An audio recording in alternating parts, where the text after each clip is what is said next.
G'day folks, probably not the greatest visuals this morning, but you know, it doesn't really matter. My face isn't that pretty to begin with. I've been thinking. Now, this morning, my sister rang me up and she was in tears because she couldn't remember her EFTPOS card and she couldn't remember what she'd gone to the shop for. Now, a couple of things here is dementia does actually run in our family. My mother had it, her sister had it, my grandmother had it. But I also looking at the, Rome was, because she's at one point she's also upset because she'd forgotten to take her antidepressants. And I looked up the antidepressants, and one of the side effects is causing dementia. Now, to me, it staggers, and I'm going to be having a big bitch about the health system in general, but to me, it staggers the belief that a GP would actually give that to anybody, let alone somebody that actually has been diagnosed with cognitive issues. Now, whether or not it's actually the cognitive issues are caused by the antidepressants or I don't know, but it's still, that's outside my area, but I just find myself looking. It's not the first time. I had a partner, she was trying to give up smoking, so they gave her, I think, some kind of, I can't remember when I'll get the name wrong, but the point was when you looked at it, she's starting getting really, upset and having bad moods, and looked at the side effects, and the side effects was may cause psychotic.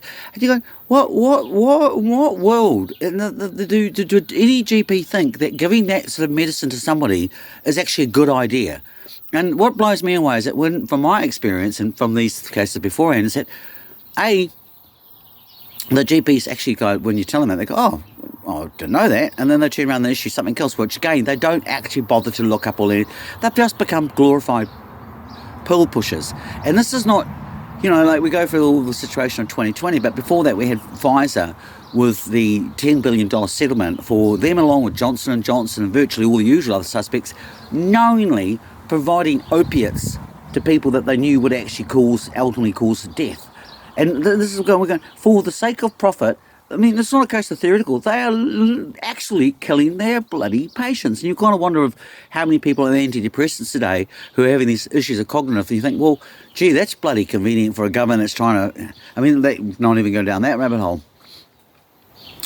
But it's the other aspect of it is that, my sister...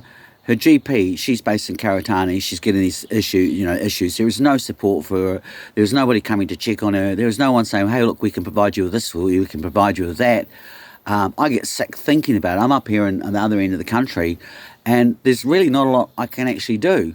And, unfortunately, I happen to come from a really great family that instead of actually running around and, sweeping around her, like we're in the process at the moment going through our father as well, and basically my family is doing their best as far as I can make out to ensure that my sister gets as little as possible, so that she's pretty much doomed for the rest of her life to actually having to go through all of this stuff without any support, any financial support. The system won't help her, the family won't help her, and she is just one of an ocean of people. At the same time, I read an article today, and again, it hit home for me because it's been very much my personal journey of a woman, and she is going to, she's in the paper because basically the health system said, yep, we know you've got a TMJ, and we know you're having trouble speaking, we know you're waking up in the morning crying, we know you're going to bed at night time crying, and very possibly you could actually end up with completely or the locked jaw, so effectively you're going to starve to death. And the go-to procedure for that is actually replacement of the TMJ, which is this bone up here. But no, we can't afford that. So you can just suffer and walk around like effectively you've got a broken limb all the time. That's where we are with our medical system. Now, I'll come back to that I'll carry on with that point. But, in my case, I had an accident 30 years ago, and I have fought for 30 years to even get that accident acknowledged. I have had really, at the end of the day, no support from any particular system or facility. ACC goes out of its way to act in bad faith. The Ministry of Social Welfare system is actually horrendous, and even getting an assessment for that.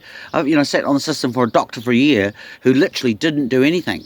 And then when we actually found that out, and I've confronted him and had it on record, the fact that he was actually feeding the ministry incorrect information, the response was that those two agencies, well, the doctor and the agency, got together to have a private little chat, even though that breaches my Privacy Act, and basically tried to railroad me into basically saying, oh, no, you don't have an injury, because I'd caught him actually basically providing fraudulent material. And he doesn't want to do that, because at the end of the day, they've been told not to actually put anybody on it, because that costs the system. So doctors are going out of their way to make sure that people who need help are not getting help. That's my experience of the medical system. And then I turn around and look, there's a guy going around at the moment, and he's, going, as if this everything, and it's like, Grant Brooks, nursing student in Dunedin, and he's, voting for the health board, and he's all about activism and promoting the Free Palestine situation. Now,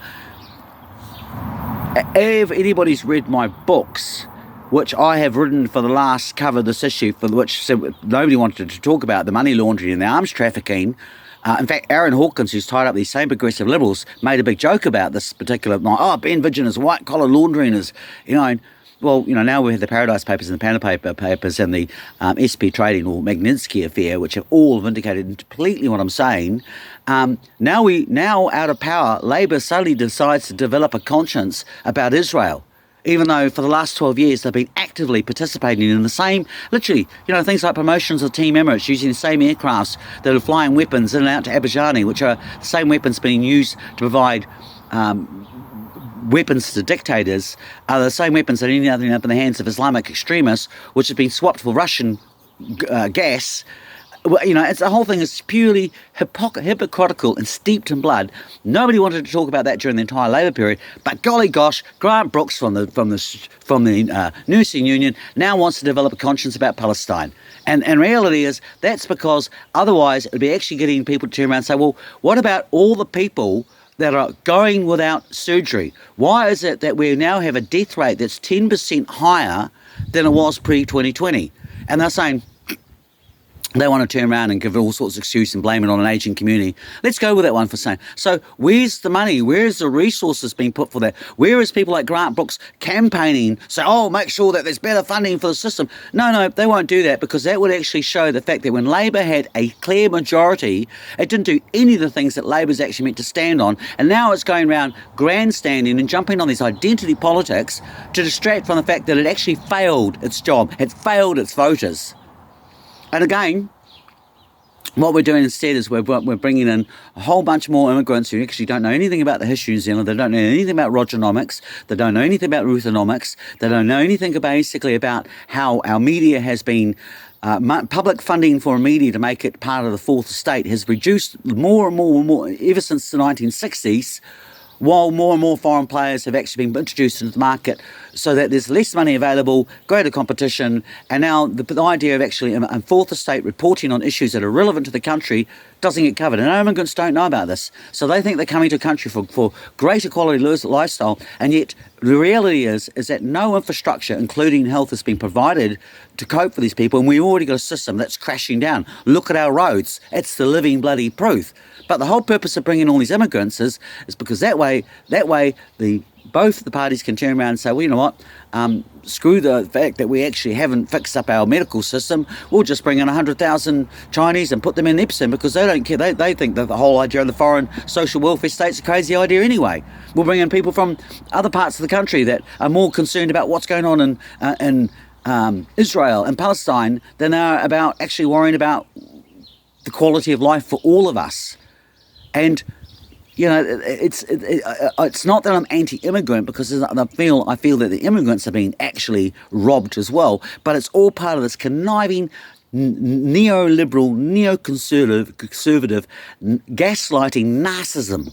It's literally, instead of actually the government doing its job, making sure that we've got roofs over our head, food's in our stomach, we can go to the hospital, we don't have to wander around in absolute agony for decades at a time, we don't have to worry about our old people being left alone and vulnerable because there's no support for them. That's what I want from a government. I don't want a government actually worrying about making its priority what's happening on that, or in opposition, making what's happening on the other side of the world a priority. I mean, I do. I want a government that's going to turn around and say, you know what, we're going to tighten up a money laundering so that the money trail that's coming through New Zealand, that's actually allowing the military industrial complex, including Israel's far right and America's far right, to actually simultaneously fund both sides of the conflict so that it can create debt. So that it can create debt, and it can create the fact that basically disempower our populations around the world and create war while actually that wealth gets concentrated, that power gets concentrated in the hands of few. Yeah, I want us to do things like that to stop that form of globalisation. But primarily, what I want is governments that actually look after the people in this country. And I want people in this country to start worrying about the issues that actually affect you. Yeah? So, I mean, I said, my journey to this is because of the fact, on a personal level, I'm dealing with a sister who can't remember her FBOS card. And she has no support system. She has no family that actually, apart from me, to help her. She has the systems that are meant to be in place are not there. My own journey is that, I have to go for a very rigorous regime every morning to make sure that I can function for the best part of the 4 to 6 hours before I start losing my energy. And while I'm actually, at the same time, I've been on this for 30 years, so I'm as post-traumatic as hell. I live in a remote, faraway place, so I don't get myself into trouble, basically. And that's where we're at. Welcome to your brave new world. And this is the thing about, Labor's actually turned around and said, vote for us, we'll stop the Trans-Pacific Partnership Agreement, rah, rah, rah. And of course we voted Labour in, and all they did was sign the TPPA, which they did in conjunction with the actual National Party. And as they move us towards a reform of republicanism, which is, what's basically this lot's going to come through beforehand, they talk about co-governance, but no one's saying, well, it's not about co-governance, but it's basically about where is the checks and balances that are going to ensure that we still have the sovereignty so that the individuals that live in this country, who reside, or whether as citizens or as First Nation people, actually get the protections that they are entitled to, instead of a increasingly corrupt political system which rewards a few people at the top and leaves the rest of us constantly bamboozled and distracted as they hit us from both sides with issues which ultimately at the end of the day don't actually address the issue of when we go into the food cupboard now, we're finding increasingly there is no food there.